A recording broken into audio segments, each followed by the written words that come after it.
이동의 촉 시간입니다. 목요일 촉가이드 박지훈 변호사와 함께합니다. 어서 오십시오. 네, 박지훈입니다. 박지훈 변호사, 내일부터 명절이 시작인데 네, 지난 추석 또 설 명절 고향에 안 내려가셨지 않습니까? 안 갑니다 저는. 코로나 이번에도. 때문에. 예. 이번에도 안 갑니까? 예. 어머니의 명령입니다. 모친께서 많이 섭섭해하시겠어요? 그래서 그 확인을 해야 돼요. 오라는 게 뭐 빈말로 하실 수도 있기 때문에 안 와도 된다 예. 하는데 그게 빈말. 아이고 오지 마라 이러는데 한 번 더 진짜입니까? 근데 화낼 때까지 계속 하겠다고. 정말 오지 마라. 내가 무섭다 이렇게. 예 알겠습니다. 이번에도 예. 뭐가 저는 뭐 오미크론 너무 많다고 그러니까 요번 명절 다음 명절은 좀 갔으면 좋겠다 생각을 합니다. 다음 명절에 갈 수 있지 않을까요? 저는 뭐 예. 개인적으로 그렇게 예상을 하는데 또 뭐 알 수가 없으니까요. 그러니까 2년째 다음에 갈 수 있지 않을까 지금 계속 이러고. 지금 계속 다음 명절 갈 거라고 생각하고 지금 명절 한 5번 못 간 것 같거든요. 4번, 5번. 네. 오늘 자정에 집계된 코로나19 확진자 14,500여 명인데 지금 5시 34분을 지나고 있는데 현재 7,000명이 넘었기 때문에 네. 내일 발표되는 확진자 수는 또 16,000명 15,000 훨씬 넘지 않을까. 예. 안타까운 상황이 지속되고 있습니다만 뭐 오미크론이 우세종이 될 때는 어느 정도 예상은 했죠. 그리고 뭐 외국 예를 봤을 때 상당히 전파력이 높은데 예. 또 그럼에도 뭐 치명력이라든지 그 중증도는 좀 약하다고 그렇죠. 하니까요. 또 긍정적인 부분도 있지 않을까 생각합니다. 알겠습니다. 지금 유럽도 일부에서는 오미크론이 굉장히 확산되고 있음에도 불구하고 중증으로 갈 위험은 낮다. 네, 매우 그래서 낮다고 합니다. 방역 체제를 완전히 푼 나라도 지금 속속 그렇죠. 뭐 감기나 독감 정도로 이제 풍토병 정도를 받아들이는 뭐 그런 나라도 지금 있습니다. 국민의힘 윤석열 후보는 끊임없이 이제 방역 수준을 완화해야 된다, 폐지다 얘기하고 네. 있고 오늘 이재명 후보도 본인 SNS에 그 다른 나라 사례를 언급하면서 방역 완화해야 된다 네, 이런 맞습니다. 얘기를 했기 때문에 방역 당국이 어떤 결정을 내릴지 좀 지켜보도록 하겠습니다. 자, 오늘 이동의 촉 네, 바로 시작하시죠. 예. 예. 자, 법원의 결정으로 이제 민주당 이재명, 국민의 윤석열 두 후보 간의 양자 토론은 불발이 됐고요. 근데 이제 다자 토론이 가능하냐 이게 이제 관심이 좀 됐었는데, 자, 국민의힘이 31일 날 제3의 장소 아니면 국회에서 양자 토론 제안을 했거든요. 야, 이건 또 어떤 이유라고 봐야 됩니까? 어제 이동의 촉 시간에서 네. 국민의힘의 윤석열 후보는 오케이 하면 사자 토론은 가능하다. 내일이라도 할 수 있다. 그런데 윤석열 후보가 어제 다자 토론도 할 수 있다 이렇게 얘기했거든요. 예. 근데 지금 오늘 또 입장이 바뀌었지 왜 않습니까? 바뀌었죠 하루 만에? 게다가 지금 윤석열 후보가 이야기한 31일 예. 이거 방송국에서 31일 날 하자고 벌써 얘기를 했어요. 주는 시간이 있잖아요. 그렇죠. 그 시간 뭐 7시부터 10시 뭐 표현했잖아요. 31일 하고 2월 3일 이 두 날짜 중에 선택해줬으면 좋겠다. 그럼에도 불구하고 다자 토론 안 된다. 양자 토론하자. 게다가 더 문제는 국회나 제3의 장소에서 그럼 중계는 어떻게 하죠? 방송을 안 하면 무슨 토론의 의미가 있습니까? 그러니까 지금 방송은 안 하는 이야기를 하고 있는데 네. 그럼 토론을 뭐하러 합니까? 그럼 둘이서 앉아서 하자 아무 때나 가서. 네. 그러니까 이 토론이 필요하고 토론을 해야 된다고 하는 것은 많은 불특정 다수의 많은 국민들에게 토론 내용을 알려주고 이 사람의 자질이 뭔지 미래 비전은 뭔지 이거를 보고 우리 국민들이 판단 내리기 쉽게 만들어주는 거잖아요. 네. 그런데 중계를 하지 않고 제3의 장소에서 하겠다. 이제 의미 없는 이야기를 하는 것 같아요. 이유가 있을까요? 혹시 다른 이유가? 일단은 최근에 윤석열 후보가 양자 토론 준비를 상당히 많이 한 것 같습니다. 그 토론 준비했으니까 다자는 안 된다 이겁니까? 뭐 그렇게 보여요 일단은. 그래서 지금 언론 보도를 통해서 흘러나온 이야기는 양자 토론을 많이 준비했는데 예. 윤석열 후보의 장점이라고 볼 수 있겠죠. 그 취조하는 듯한. 네. 그러니까 신문 비슷하게 검사와 피의자의 역할을 상정하고 준비를 했다. 근데 이 다자 토론하면 무너지지 않느냐 그런 이야기도 나올 정도예요. 그런데 자꾸 이렇게 토론을 어쨌든 토론을 회피하는 모습이지 않습니까? 그렇죠. 법원에서 양자 토론 안 된다고 했음에도 불구하고 이렇게 이야기하는 것은 과연 윤석열 후보가 토론이 불리하니까 피한다는 그런 인식을 안 줄 수 있을까 국민들한테? 저 조금 고개를 갸우뚱거립니다. 그럼 아무도 없는 데서 지금 토론한다 뭐 이런 모습도 조금 민주당이 받기는 좀 어렵고요. 일단 민주당이 양자 토론도 받겠다 31일 하자 그랬습니다. 네. 하는데 네. 다자 토론도 다시 하자. 2개 다 하는 걸로. 네. 그러니까 이제는 다시 윤석열 후보 입장을 밝히면 된다. 예. 그러니까 윤석열 후보 쪽에서 양자 토론 하자 그랬잖아요. 다시 제안한 거 아닙니까? 네. 그러니까 이재명 후보가 알겠다 하자.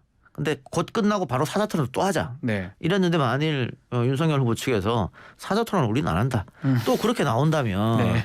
그러면 정말로 토론을 회피하는 거다. 이렇게밖에 생각할 수 없는 것이죠. 자, 참 뭐 어떤 상황인지 알 수는 없습니다. 뭐 말씀 진행자 말씀처럼 지금 뭐 양자만 준비하고 있다가 다자에서 당황스러워서 그런 건지 아니면 어쨌든 그런 건데 지금 그래요. 뭐 지금 얘기를 31일 며칠 안 예. 남았지 않습니까? 예. 그러면은 뭐 제3의 장소 섭외는 어렵지 않다고 보고 예. 그런데 이거를 중계를 아예 안 한다. 그건 지금 말이 안 아니, 되거든요. 그러면 뭐하러 합니까? 예, 토론할 필요가 없죠. 그렇게. 예. 그래서 그러면 유튜브로 중계한다. 그런 방법도 있잖아요. 뭐 종편이나 유튜브 가능하겠죠. 그렇죠. 네. 근데 종편 이야기는 지금 전혀 나오고 안 있잖아요. 나오고 있으니까 유튜브밖에 예. 없겠죠. 그러면 사실 지금 법원이 가처분 금지 신청 인용받은 것은 이 지상파 3사잖아요. 그렇죠. 나머지는 가능합니다. 그러면 종편이나 아니면 뉴스 전문 채널, 뭐 우리 YTN 같은 경우도 할 수 있거든요. 지상파가 아니니까 가능하죠. 예. 그럼 우리 YTN에 맡겨달라 그러면 얼마든지 할 수 있으니까. 이동희 작가가 저는 안 됩니다. 안 되고요. 네. 저는 안 되고요. 하면 좋은데요. 예. 네. 그러니까 유튜브든 뭐든 중계를 안 하는 건 의미가 없습니다. 토론에. 네. 토론회가 사실은 뭐 97년 대선 때부터 있었나요? 그렇죠. DJ 당선될 그 무렵에 있었는데 그때부터 어쩌면 국민에 당연한 거예요. 토론, TV 토론. 그걸 보는 게 의미가 있는 그럼요. 거지. 안 보면 뭔 의미가 있습니까? 그것도 97년, 2002년은 수십 차례, 수백 차례 했습니다. 엄청 많이 했어요. 기억나기로. 예, 엄청나게 토론했는데 지금 선거 40여일 앞두고 단 한 번도 토론을 하지 않는다. 이건 분명히 문제가 있어요. 이거는 국민들이 올바른 선택을 할 수 있는 걸 방해하는 겁니다. 네. 그래서 저는 뭐 양자 토론을 일단 이재명 후보가 받아들였으니까 받아들였으니까. 이거는 이루어질 것이라고 보고요. 끝나고 다시 다자 토론도 해야 된다. 다자 토론, 자 사자 토론이 되는 건데 결국은 뭐 허경영 후보까지 들어가긴 좀 어려울 것 같고요. 그렇죠. 요건상으로. 예. 요건상으로는 지금 4명만 토론할 수 있는 그렇죠. 거죠. 요건이 뭐 여러 가지 요건인데 그죠. 뭐 5%가 한 달 정도 지지율이 돼야 돼요. 그거 넣기가 어려울 것 같아요. 아마도. 근데 이제 국회의원 의석수 그 나머지는 예. 뭐 심상정 후보나 예. 안철수 후보는 가능하니까. 통과하니까요. 예. 4명 같은데 만약에 이제 사자 토론도 하긴 하겠죠. 뭐 언젠가는 하겠는데 하게 된다면 후보들 간의 구도가 좀 궁금해요. 누구 동맹이라고 말할 수 있을까요? 또 집중 공격은 또 누가 받을지 요거 한번 예상해 주시죠. 뭐 방송사가 주최하는 사자 토론이 불발되더라도 네, 선관위 주최 토론은 그거는 법정으로 정해져 있으니까 예. 해야 됩니다. 그거는 안 할 수가 없으니까 그거는 사자 토론이거든요. 사자 토론 될 겁니다. 그러니까 후보 등록하고 이제 하게 되겠죠. 네. 총 3번에 걸쳐서 하게 돼 있는데 아무래도 그 정권 교체 비율이 높다 보니까 나머지 야당 3명의 후보들이 이재명 후보를 집중 공략하겠죠. 예. 집중 공략하는데 그러나 윤석열 후보가 지금 현재 여론조사상으로 1등 후보니까 네. 1등 후보도 공략받기 쉽거든요. 네. 그러면 어쨌든 이재명을 제외한 나머지 3명이 공격, 또 윤석열을 제외한 나머지 3명이 공격. 아하. 그런 식으로 진행될 가능성이 없습니다. 그렇다면 교집합이 보이네요. 그렇죠. 죄송합니다. 안철수 후보가 공격하는 모습이 보이겠네요. 그렇죠. 양쪽을 다 양쪽 다 공격하겠죠. 공격해야 돼. 왜냐하면 안철수 후보가 입장에서는 윤석열 예. 후보도 같이 갈 수는 없는 예. 상황이거든요. 그 아까 제가 양자 토론을 고집하는 이유 윤석열 후보가 뭐 양자 토론을 많이 준비했다. 네. 이것도 있지만 하나 더 말씀드리면 안철수 후보를 띄워줄 필요가 없다는 거거든요. 안철수 후보가 오면 본인 띄워주죠. 공격할 가능성도 분명히 있다라는 예. 거네요.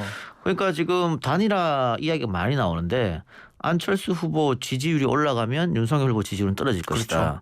그러면 단일화 요구는 더 거세질 것이다. 그러니까 국민의힘으로서는 뭐 물밑에서는 단일화 작업이 있는지 없는지 저희는 알 수는 없습니다만 있다는 가정하에 네.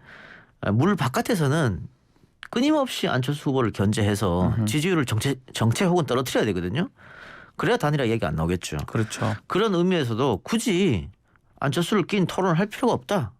그렇게 판단하는 것 같아요. 그래서 다자 토론을 반대하는 게 아니냐. 그렇죠. 그런 이유도 있을 것이다. 그러니까 스포트라이트 토론을 하게 되면 누군가는 스포트라이트를 받을 거 아니겠어요. 그렇죠. 그러니까 많은 국민들이 시간이 많이 지나서 잊으셨을 텐데 지난 2017년 대선 네. 대통령 선거가 뭐 탄핵도 있고 해서 민주당의 문재인 후보가 처음부터 1위를 달려갖고 선거 압도적 1등 그거 아닙니다. 그렇게 아닌 것 같아요. 예. 선거 한 달 전에 안철수 후보가 1등이었어요. 제가 3-4% 앞서는 거 알고 예. 있었어요. 예. 그런데 언제 무너졌냐? 네.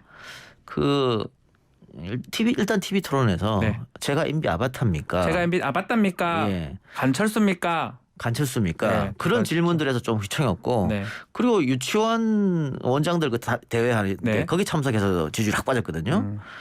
그런 걸 봤을 때는 TV 토론이 뭐 한 달쯤 남았을 때 진행하게 되면 대부분의 유권자들이 누구 찍을지 결정해놓고 TV를 보지만 몇 프로, 3%만 움직여도 선거판은 큰 거니까. 아주 독특한 어떤 모습이 그렇죠. 연출된다면 그럴 가능성도 있다는 거네요. 저는 그럴 가능성도 있다고 보거든요. 아주 뭐 우리가 알 수 없는. 예, 특히 윤석열 후보는 정치 경험이 많지 네. 않고 토론 경험이 많지 않기 때문에 음흠. 실수할 가능성이 있어요. 음흠. 그러니까 토론 경험이 굉장히 많은 이재명 후보도 경선 과정에서 바지 발언으로 굉장히 많이 까먹었지 상당히 않습니까? 뭐 고충을 겪었죠. 그런 게 나올 수 있기 때문에 네. 그래서 이렇게 사자 토론을 거부한 듯합니다. 이것도 한번 질문을 드려볼게요. 지금 그러면 국민의당, 정의당 같은 경우는 민주당한테 3자만 하자 윤석열 안 한다니까. 요거는 가능합니까? 어떻습니까? 일단 이재명 후보하고 김동연 후보는 양자 토론을 하기로 정책 했지 토론 뭐 한다고. 그렇죠. 예. 근데 김동연 후보의 지지율은 거의 바닥이잖아요. 거의 뭐 낮습니다. 예. 제일 최하위를 네. 찍고 있는데 이재명 후보 입장에서는 그래도 김동연 후보랑 토론하는 건 나쁘지 않다고 생각하는 거예요. 네. 그러니까 왜냐하면 여기에는 아마 네거티브에 대한 얘기는 없을 것이고 뭐 대장동 얘기도 당연히 안 나올 것이고 말 그대로 정책 가지고 얘기하거든요. 그렇죠. 근데 김동연 후보가 지금 나온 후보들 중에 가장 경제통 아니겠습니까? 경제를 가장 잘 많이 하는 경제총 장관 했으니까. 부총리까지 했으니까 네. 그러면서 정책적으로 이야기를 하면서 이재명도 김동연을 필적할 만한 경제 어떤 모멘텀을 갖고 있네. 그거를 한번 보여주려고 하는 거거든요. 그런데 심상정, 안철수, 이재명 이 3자 토론에서 나한테 플러스가 될까? 그렇게 생각하겠네요. 그거는 또 아니란 말이에요. 왜냐하면 또 두 사람이 또 집중 공격할 거니까. 그렇죠. 예. 거기다 또 이 3자 토론에서는 당연히 대장동 얘기 나오고 나올 수밖에 없겠죠. 형수 욕설 나오고 당연히 나옵니다. 그래서 윤석열 없이 사명이 하는 게 플러스 알파 될까? 상당히 고심할 겁니다. 아마. 알겠습니다. 자, 오늘 윤석열 후보가 정치 공약을 발표를 했는데요. 뭐 한번 보면 공무원하고 민간 인재가 뒤섞여서 일할 수 있도록 하겠다. 또 대통령 집무실을 광화문 정부청사로 옮기겠다. 이런 내용이 있는데 이 내용 어떻게 보십니까? 뭐 대통령 집무실 광화문 청사를 옮기겠다는 것은 문재인 정부도 약속한 거죠. 하려고 했는데 좀 못했잖아요. 뭔가 경호나 이런 것 때문에. 그러니까 제일 문제가 경호입니다. 지금 광화문 청사 뭐 서울시내 한복판에 있는 것이고 네. 청와대처럼 출입이 굉장히 어려운 것도 아니지 않습니까? 접근성이 그렇죠. 상당히 쉽잖아요. 그러니까 제일 큰 문제가 경호입니다. 문재인 대통령도 하고 싶어서 했습니다만 못했던 게 바로 경호 문제 이런 건 있는데 아마 거기에 좀 걸릴 있을 거예요. 쉽지는 않을 것이다. 그런 생각 들고 공무원과 민간 인재를 뒤섞어 일한다. 이거 뭐 우리가 딱 들으면은 좋은 아이디어네라고 생각할 수 있겠습니다만 네. 일하는 방식 차원이 완전 다릅니다. 많이 다르죠. 예, 물과 기름처럼 못 섞일 수도 있어요. 네. 아니, 요건 한번 물어볼게요. 왜 안철수 후보도 광화문 얘기를 하는데 왜 자꾸 광화문 공약을 하는 거죠? 잘 안 될 것 같은데 그 경우 때문에. 국민 곁으로 가겠다는 거죠, 뭐. 그냥 이제 어쩌면 상징적인 상징성이죠. 거죠. 예. 되기는 사실 저는 봐서는 예. 어렵다 보거든요. 경호 부분 때문에. 그렇죠. 그래서 뭐 안철수 후보도 하긴 하는데 쉽지는 않을 것이다. 자, 이재명 후보가 쇄신 어떤 그런 공약들을 뭐 내세웠는데 아마 이 맞불 성격을 가진 것 같아요. 이 공약, 이 윤석열 공약은 차별화가 좀 있다고 봅니까? 그런데 이재명 후보하고 지금 민주당에서 내놓은 쇄신은 기득권, 내가 갖고 있는 기득권을 내려놓는 거거든요. 네. 근데 국민의힘에 이번에 맞불이라고 했음에도 불구하고 본인들이 기득권은 없어요. 자기가 집권 세력도 아닌데 무슨 광화문 옮긴다. 그게 무슨 기득권입니까? 그렇죠. 집권 세력이면 모를까. 그래서 맞불 작전으로 보기는 좀 어렵다. 다만 민주당에서 기득권을 내려놓는 새 신안을 내놨고 국민의힘은 하나도 내놓지 않았습니다만 민주당에서 이 이후로 또 다른 새 신안이 나오지 않으면 네.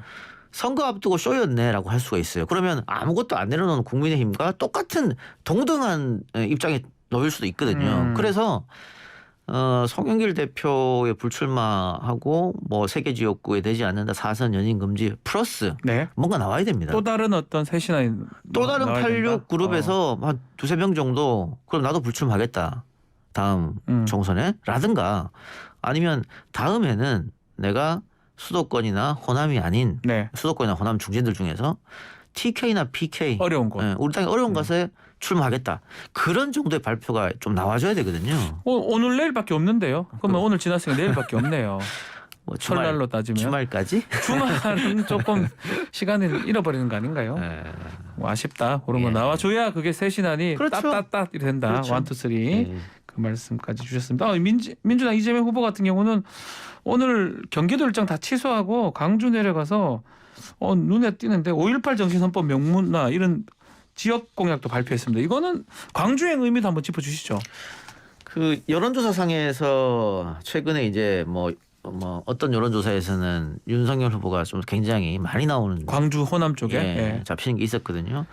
다시 위기감 느끼면서 이제 이낙연 후보 전 의원이 과거처럼 그렇게 하지 않고 지금 완전한 원팀 네. 같이 유세도 하고 또 이번에 이낙연 계라고 불리는 한 20여 명 의원들이 또 성명 발표했지 않습니까? 네. 이재명으로 우리는 원팀이 된다. 다 같이 힘합치자. 그런 걸 한번 또 호남에 가서 보여주면서 호남 민심을 다 잡는 그게 필요하다. 그렇게 생각한 것 같아요. 예. 그러니까 원래는 경기도 31개 시군구를 다 돌려고 했었지 않습니까? 그렇죠. 지금요. 예. 그랬는데 사실 경기도는 어차피 본인의 텃밭이니까 지금 여론조사상에서 그렇게 많이 앞서지 않는다고 하더라도 실제 투표장에 가면 이재명을 찍을 확률이 높아요. 네. 근데 어쨌든 호남이 위기다고 자꾸 얘기하니까 일단 오늘 다 취소하고 호남에 내려간 것 같습니다. 자, 마지막에 이 내용 한번 짚어보죠. 자, 뇌물수수 혐의로 재판받은 김학의 전 법무차관이죠. 파기환송심에서 이제 다 무죄를 선고를 받았네요. 네. 야, 이거는 박 변호사님 다 그래요. 뭐 대법원 파기 때도 이제 무죄 취지로 이제 파기가 됐기 때문에 글쎄요. 뭐 이건 뭐 무죄를 선고하지 않을 수 없는데 뭐 상황은 예. 그런데 참 딜레마 같아요.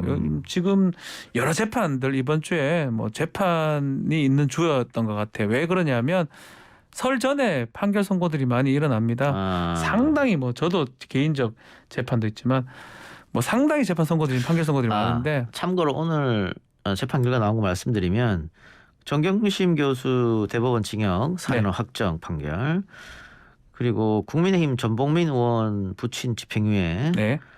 김학의 뇌물수수 혐의 파기환송 무죄. 헌법재판소에서 2016년 개성공단 폐쇄조치 합헌. 황희두 민주연구원 이사 대법원 유죄. 김은경 전 장관 대법원 징역 2년 확정. 네. 이런 판결들인데 이 판결들이 모든 판결들이 소위 말해서는 진보층에서는 다 불리하게 그냥 판결 내용 알고 싶으면 그 본인이 진보층이면 다 잘못됐다고 보면 되고요.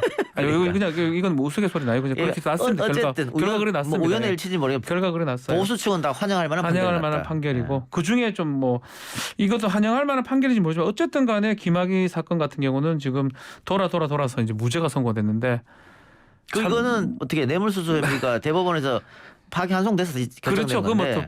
그 사실상 바꾸기는 어렵습니다. 이게 증거 불충분입니까 아니면 입증 소명이 두 개 다로 보는 것 같고요. 뭐 이거는 사실은 뭐 어쩌면 뇌물수수 이 부분은 뒤에 이제 했기 때문에 별건에 가까운데 결국은 이제 김학의 동영상이 얼굴에 떠오를 수밖에 없어요.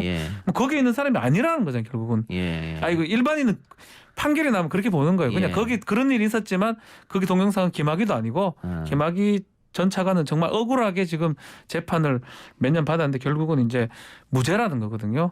이건 사실 납득하기는 쉽지 않아요. 저희 같은 법조인들은 말로 이렇게 무슨 법리를 얘기를 하지만 일반 국민 입장에서는 그런 일이 일어났는데 그럼 아니라는 걸 생각해야 될지 시간 흘러가지고 무죄가 되는 거 과연 납득할 수 있을지. 뭐 이런 결정이 났는데 그러면 김학의 씨는 왜 재판 전에 몰래 외국으로 도망가려고 했을까? 그러니까요. 알겠습니다. 뭐 어제 지난번에 있었던 뭐 그 윤석열 후보의 장모 최원순 선생 사건도 일부에서는 좀 비판을 하고 있는 측면도 있는 거고요. 그러니까 뭐 최원순 씨 무죄에 이어서 또 오늘 정경심 교수 4년 유죄 이렇게 되니까 아까 얘기한 뭐 민주당 지지층들은 상당히 지금 분노하고 있는 상황인데 그렇죠. 2심에서도 정경심 씨 같은 경우에는 유죄 4년이 그대로 1심에 이어서 그대로 났기 때문에 사실 대법원에서 뒤집기는 어렵다. 쉽지 않아요. 사실은 거의 다. 다만 조국 전 장관 재판에서 이 동양대 PC가 증거 능력이 없다는 판결이 나왔으니까 그렇다면 정경심 교수 재판에서도 그게 그 법리 판례가 그대로 이어지면 이거는 뭐 증거 자체가 안 되니까 네. 무죄 나올 수도 있다 이런 얘기가 일각에서 있었습니다만 이번 재판부는 또 이 증거를 증거 능력 인정했네요. 자체를 인정해 버렸어요. 증거 능력 자체를 인정하면서 정경심 교수 측의 상고 자체를 기각을 해버렸는데 글쎄요 뭐 2심 판결에서 또 그런 측면도 있긴 해요. 그 PC 증거 없다 하더라도 넉넉히 인정될 수 있다. 뭐 그렇게 봤던 것도 있었는데 뭐 궁극적으로는 아예 증거 능력 자체를 인정을 해버렸습니다. PC 관련해서. 그래서 다른 조국 장관 지금 재판 1심에 증거 능력 부정됐던 거하고 상충되긴 한데 네, 상충돼요. 뭐 대법원이 좀 더 우선하니까요. 아. 그것도 좀 변경될 예. 가능성도 있다 생각이 듭니다. 그러니까 사실 조국 전 장관 재판에 PC가 증거 능력이 없다라고 한 거는 그 앞에 대법원 판례를 보고 1심에서 그렇게 그렇죠. 내렸지 않습니까? 네. 그러면 그 대법원 판례하고 이번 대법원 판례하고 또 상충되는 거 아닙니까? 조금 다르긴 해요. 네. 3년간 PC가 방치됐기 때문에 네. 동양대 관리라고 본 것 같아요. 이번 대법원 판결은. 좀 좀 딜레마입니다. 예. 자, 어쨌든 대법원 판결이 났다 이런 말씀 드리면서 오늘 이동희 촉은 마무리하겠습니다. 지금까지 촉가이드 박지훈 변호사와 함께했습니다. 수고했습니다. 감사합니다.